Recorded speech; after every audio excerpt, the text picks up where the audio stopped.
शिव की महिमा क्या कही जाए।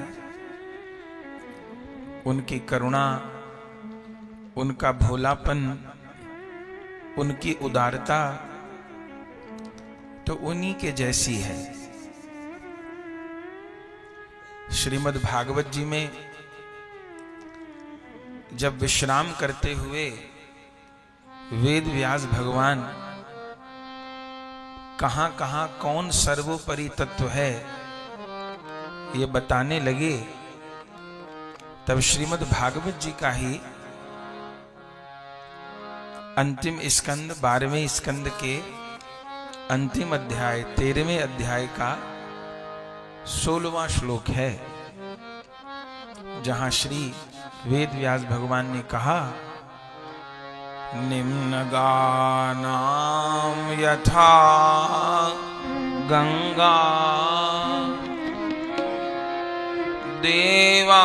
देवानाम अच्युतो यथा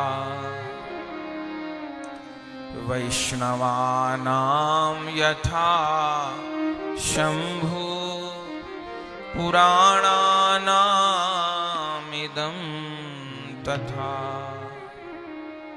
वेद व्यास भगवान श्रीमद् भागवत जी का विश्राम करते हुए कह रहे हैं, मैं शपथ पूर्वक कहता हूं, निम्न का नाम यथा गंगा, इस पूरे विश्व में जितनी भी नदियां हैं उनमें सर्वोपरि गंगा जी है। निम्न का नाम यथा गंगा, नदियों में गंगा जी सर्वश्रेष्ठ हैं। देवा नाम अच्युतो यथा, समस्त देवताओं में भगवत स्वरूपों में श्री हरि सर्वोपरि है। समस्त पुराणों में, समस्त शास्त्रों में श्रीमद् भागवत जी सर्वोपरि हैं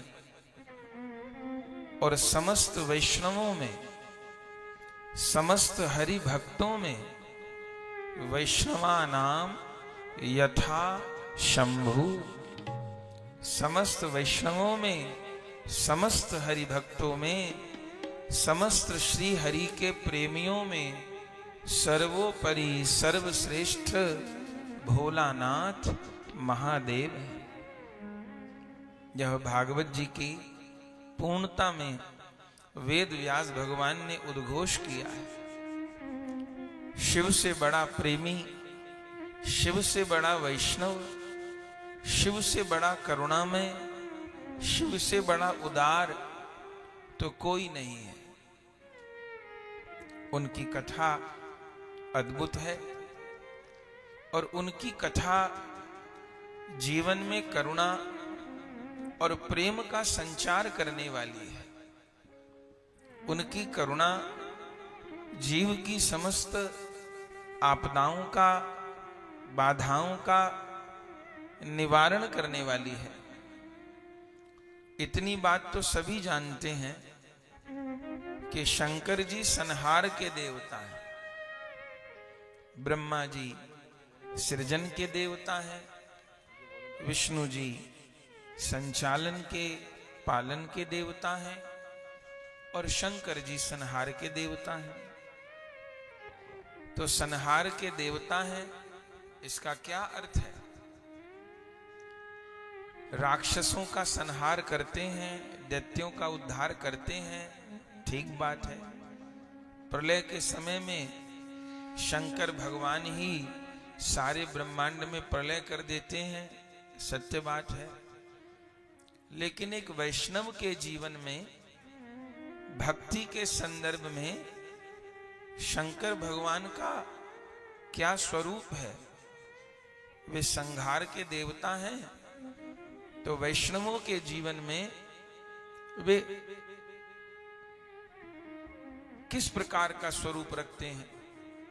बोले राक्षसों का संहार तो करते हैं, लेकिन अभी तो सड़क पर राक्षस दिखाई नहीं देते। जैसा पुराणों में उल्लेख है, उड़ने वाले, बड़े बड़े दांत वाले, बड़े बड़े सींग वाले, तो फिर शिव की कृपा किस रूप में भक्त के जीवन में घटित होती है? बोले बाहर वाले दैत्यों से तो कोई हमारा बाहर वाला साथी भी हमको बचा सकता है, लेकिन सबसे बड़े शत्रु तो हमारे भीतर बैठे हुए हैं। वे काम, क्रोध, लोभ, मोह, अहंकार, ईर्ष्या, द्वेष, विषय अभिनिवेश और पता नहीं क्या क्या। शंकर भगवान इन भीतर बैठे हुए दैत्यों का संहार करने वाले हैं। जो जो बाधाएं, जो जो रुकावट भगवत प्राप्ति में बाधक है, उन सब बाधाओं का निवारण करने वाले हैं। शिव शब्द का अर्थ होता है कल्याण। शिव शब्द के बहुत अर्थ ग्रंथों में कहे गए हैं।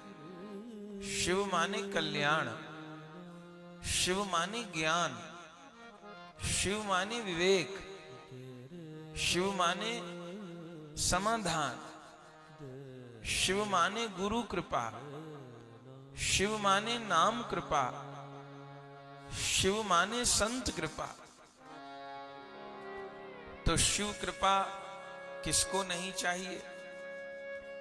श्री रामचरितमानस में तो स्वयं भगवान के मुख का वाक्य है। नारद जी के प्रति प्रसंग आप सबको याद होगा। वह प्रसंग शिव महापुराण में भी कहा गया है। जब नारद जी को मोह हो जाता है विश्व सुंदरी को देख करके, भगवान कृपा करके उनके भीतर से गर्व का अंकुर दूर करना चाहते थे। नारद जी को मोह हो गया। वो विश्व सुंदरी तो भगवान की माया थी। जैसे एक छोटा बालक आग को देख करके आग को पकड़ने भागे, सांप को देख के सांप को पकड़ने भागे।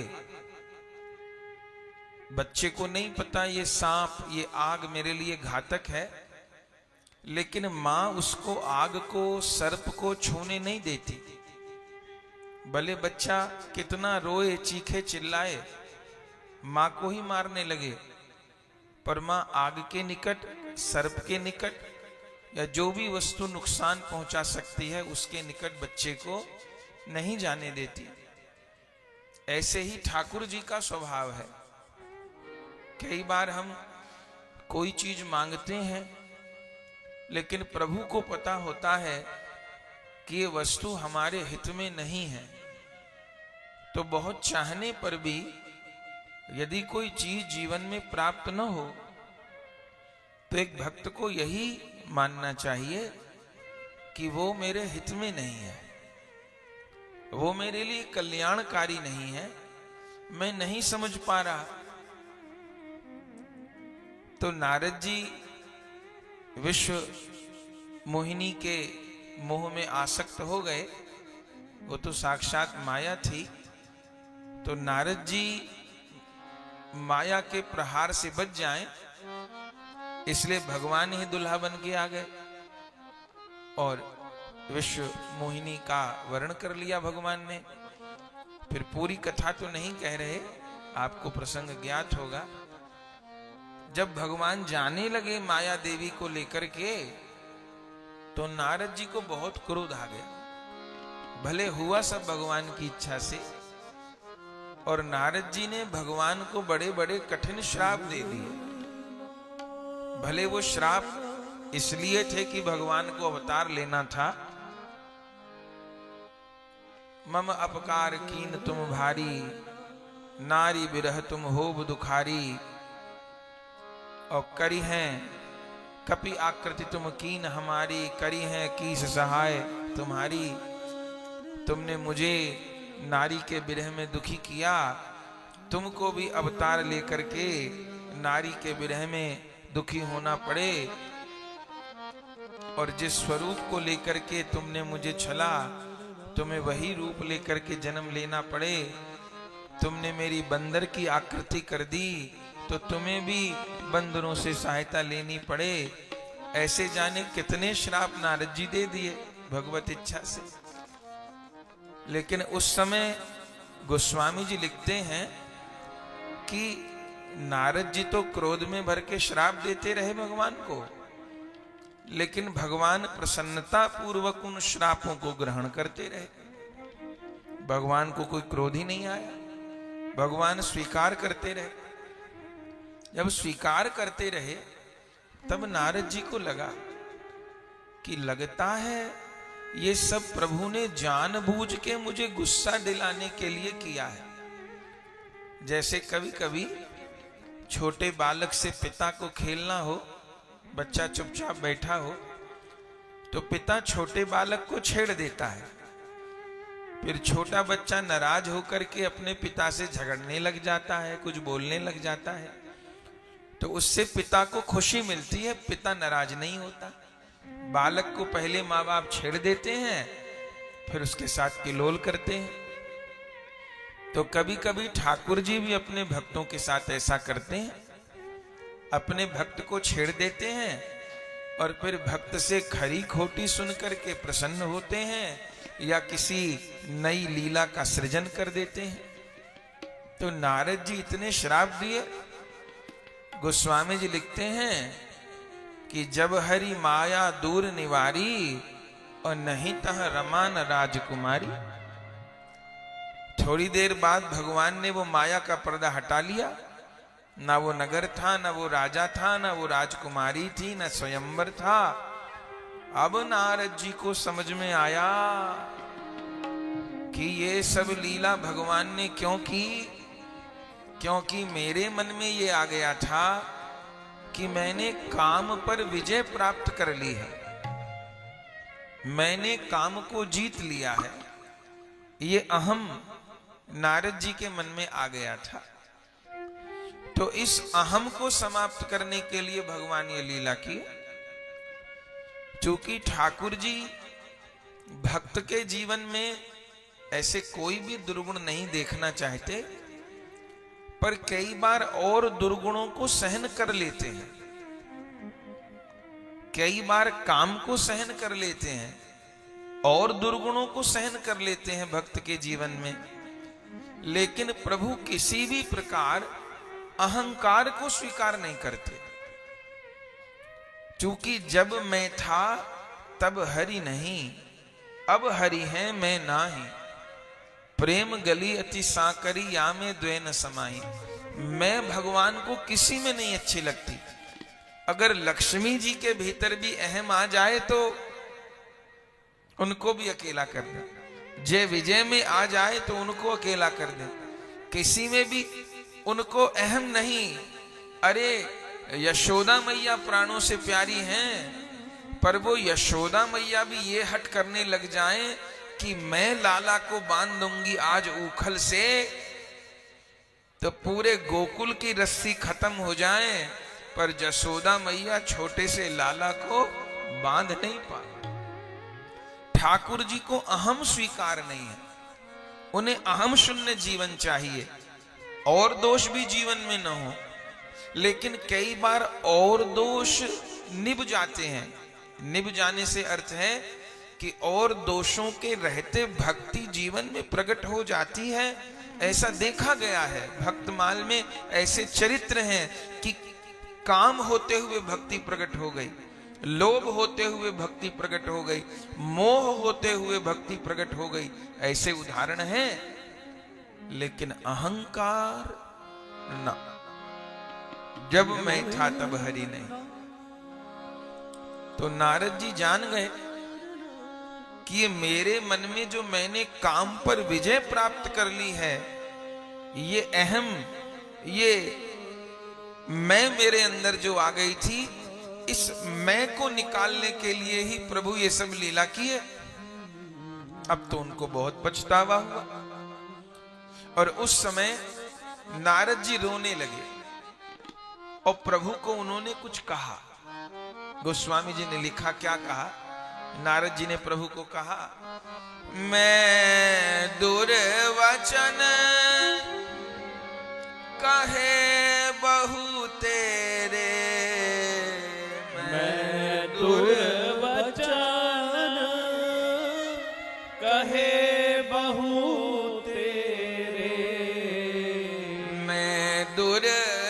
दुर्वचन कहे बहु तेरे, मैं दुर्वचन कहे बहु तेरे।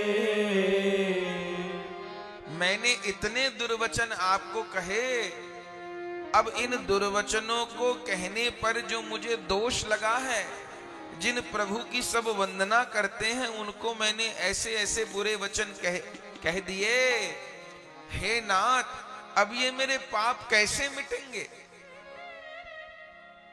ठाकुर जी क्या जवाब दिए?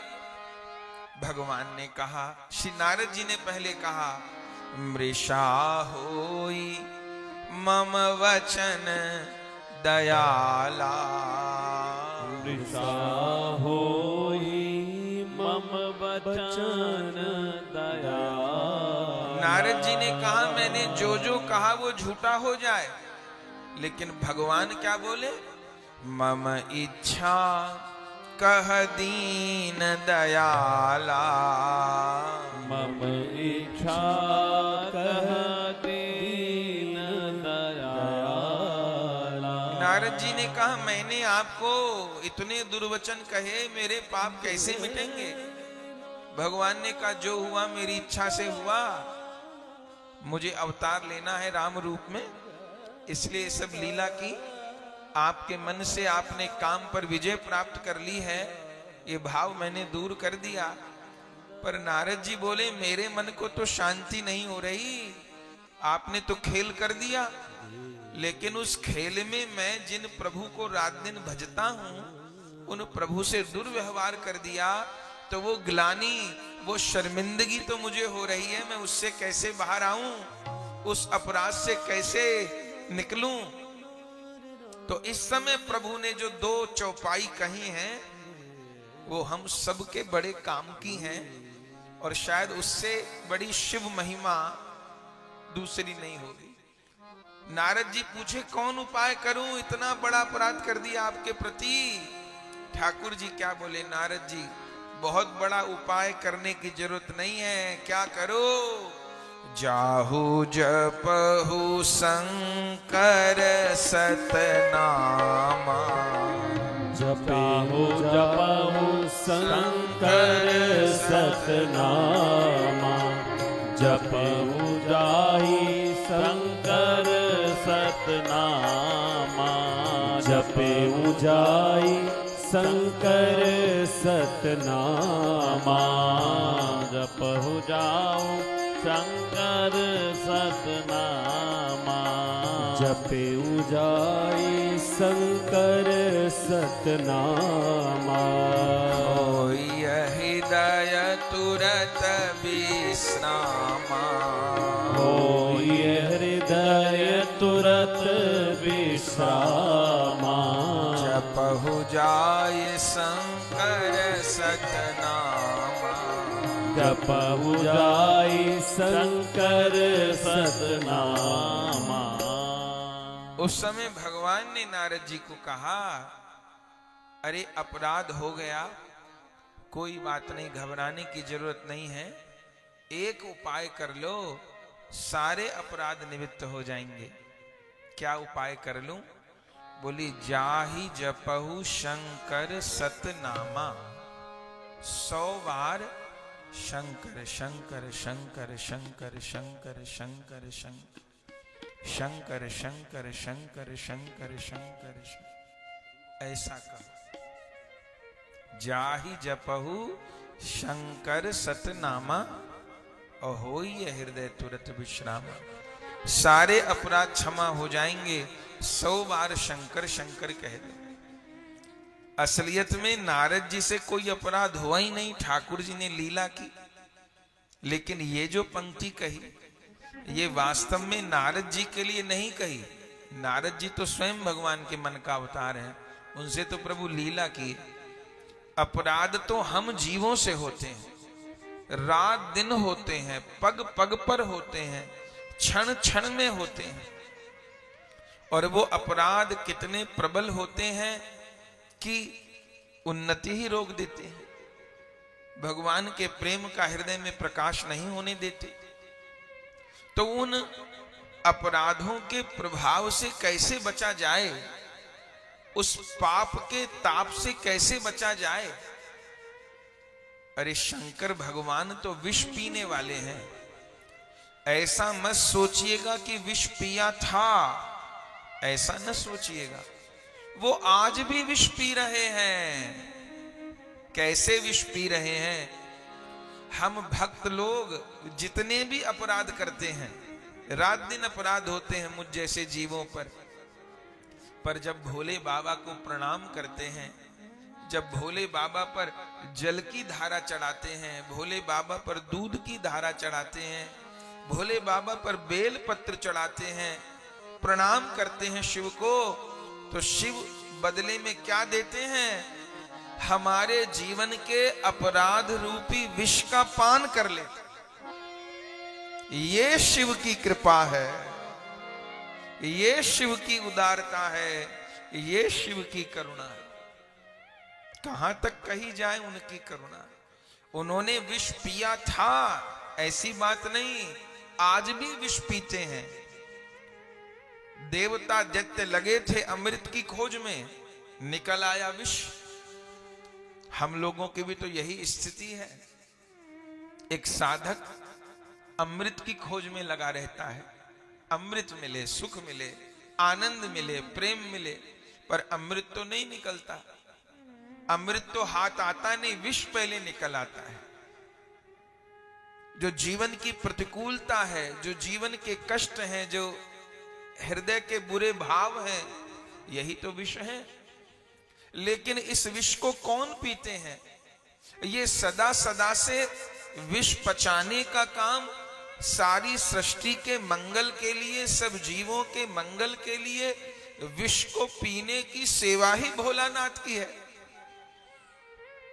समुद्र मंथन में से इतने रतन निकले, कौस्तुभ मणि निकली, ऐरावत हाथी निकला, उच्चश्रवा घोड़ा निकला, कामधेनु गाय निकली, चंद्रमा निकले, अरे साक्षात लक्ष्मी जी निकली, धनवंतरी निकले, अमृत निकला।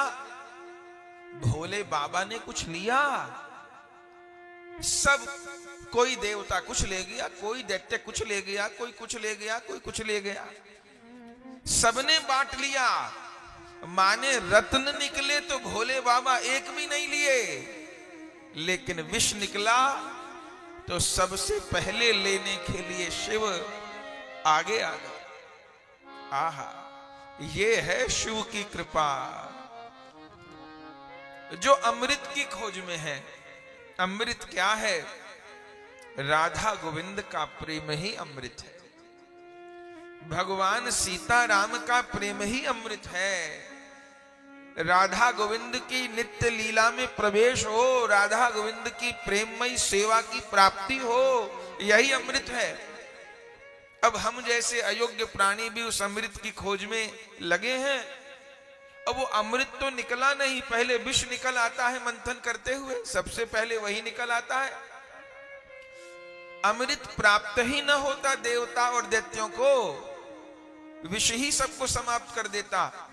उस विष को पीने की ताकत किसी की नहीं थी। उस विष की भाप से सबके शरीर जले जा रहे थे, फफोले पड़ गए थे शरीर पर। धन्य है, धन्य है, धन्य है। जब सब पीछे हट गए, तब सारे जगत का कल्याण करने के लिए न तो उस विष से सारी सृष्टि समाप्त हो जाती, शिव ने विष का पान कर लिया। इतनी कृपा है शिव की, इसलिए शिव की उपासना है। जो ये कहते हैं कि हम वैष्णव हैं, हम कृष्ण भक्त हैं, हम राम भक्त हैं, हमको भोले बाबा से क्या लेना देना। हम भोले बाबा को प्रणाम किए, भोले बाबा की कथा कहे, भोले बाबा का कीर्तन किए तो हमारी वैष्णवता में कमी आ जाएगी। हमको तो लगता है वो दुनिया के सबसे बड़े ही नासमझ हैं। अरे शिव तो कृष्ण प्रेम के भंडारी हैं। शिव तो विष लेने के लिए बैठे हैं और अमृत देने के लिए बैठे हैं। जैसे ये हरे हरे पेड़ हैं, ये कितने दयालु हैं। आज सब जगह लिखा रहता है ना, green green green green Delhi, green ये, ग्रीन करिए, पेड़ लगाइए। इस समय पेड़ काटना मनुष्य को मारने के बराबर पाप है, अपराध है। तो इन पेड़ों को बचाने के लिए सब लोग क्यों लगे हैं? क्योंकि ये पेड़ बहुत उपकारी हैं। ये फल देते हैं, पत्ते देते हैं, छाया देते हैं, लकड़ी देते हैं, वो तो सत्य है। पर सबसे बड़ा काम क्या करते हैं? ये कार्बन डाइऑक्साइड सोखते हैं और ऑक्सीजन देते हैं। और हम लोग कैसे? हम लोग ऑक्सीजन सोखते हैं, ऑक्सीजन ग्रहण करते हैं और कार्बन डाइऑक्साइड छोड़ते हैं। तो संसार में हर मनुष्य ऑक्सीजन लेता है। ये जितने जीव जंतु हैं सभी लोग ऑक्सीजन से ही शरीर चल रहा है। पर ये जो वृक्ष हैं ये ऑक्सीजन छोड़ते हैं और हमारे शरीर से जो बुरी वायु निकलती है, नकारात्मक वायु निकलती है, कार्बन, उसको ग्रहण करते हैं। तो इसलिए हमारे यहां वृक्षों की पूजा है। वे भगवान का स्वरूप मान करके पीपल की पूजा होती है, बट की पूजा होती है। शिव का यही काम है। वो जीव के विष को ग्रहण करते हैं और उसको अमृत दान करते हैं, उसको अमृत ग्रहण करने की योग्यता प्रदान करते हैं। तो श्री हरि नारद जी को क्या कहे? चिंता मत करो, अपराध का मार्जन हो जाएगा।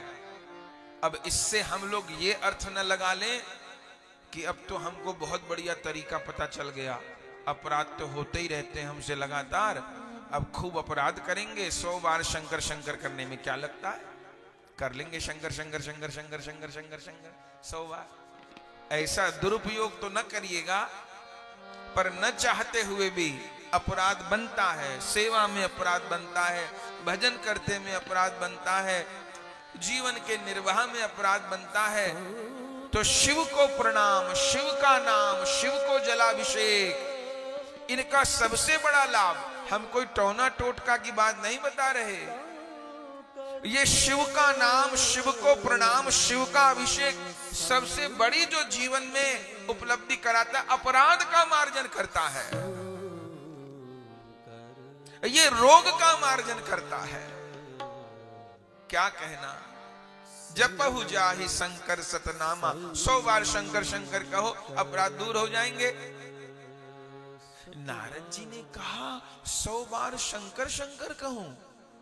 हाँ। तो नारद जी ने कहा मैं तो नारायण नारायण जपता हूं, श्रीमन नारायण नारायण नारायण नारायण, मैं तो नारायण नारायण जपता हूं। तो नारायण नाम मेरे पाप नहीं काटेगा क्या? नहीं, नारायण नाम की महिमा कम है ऐसी बात नहीं। लेकिन जैसे किसी को बुखार हो जाए और वो ताकत बढ़ाने का टॉनिक पीने लग जाए, तो ताकत बढ़ाने का टॉनिक कोई पी रहा है, कोई पौष्टिक आहार ले रहा है तो अच्छी बात है। शरीर अगर मजबूत रहेगा तो रोग जल्दी जल्दी नहीं लगेंगे। पर अगर बुखार हो गया तो उस समय पैरासिटामोल चाहिए। वो कहे कि मैं तो ताकत बढ़ाने वाली दवा खाऊंगा, तो अगर बुखार हो रहा है तो पैरासिटामोल चाहिए, बुखार उतारिए फिर शरीर को मजबूत बना लीजिएगा। तो जो शिव की कृपा है, जो शिव का नाम है, जो शिव का गान है, जो शिव की महिमा है, वो अपराध की निवृत्ति करने वाला नाम है, अपराध की निवृत्ति करने वाली महिमा है। तो हम जैसे जो अपराधी जीव हैं उनको तो शिव की कृपा की अत्यंत आवश्यकता है। अभी हमने सुना शिव कृपा माने गुरु कृपा, शिव कृपा माने नाम की कृपा, शिव माने कल्याण, शिव माने ज्ञान, शिव माने प्रेम। तो नारद जी प्रभु को कहे, प्रभु तो शिव की महिमा ऐसी है? बोले हाँ।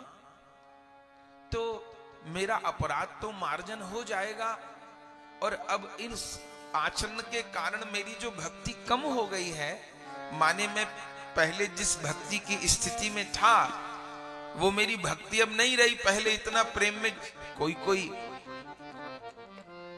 भक्त ऐसा कहते हैं कि पहले नाम में बहुत मन लगता था और पहले बहुत आनंद आता था, अब कम आनंद आता है, तो क्या उपाय है? तो यदि पहले बहुत अधिक आनंद आता था, अब कम आनंद आता है, तो फिर जांच पड़ताल करनी चाहिए, कहीं अपराध ही हो रहे हैं, क्योंकि अपराध ही सुख से, संतोष से दूर कर देते हैं।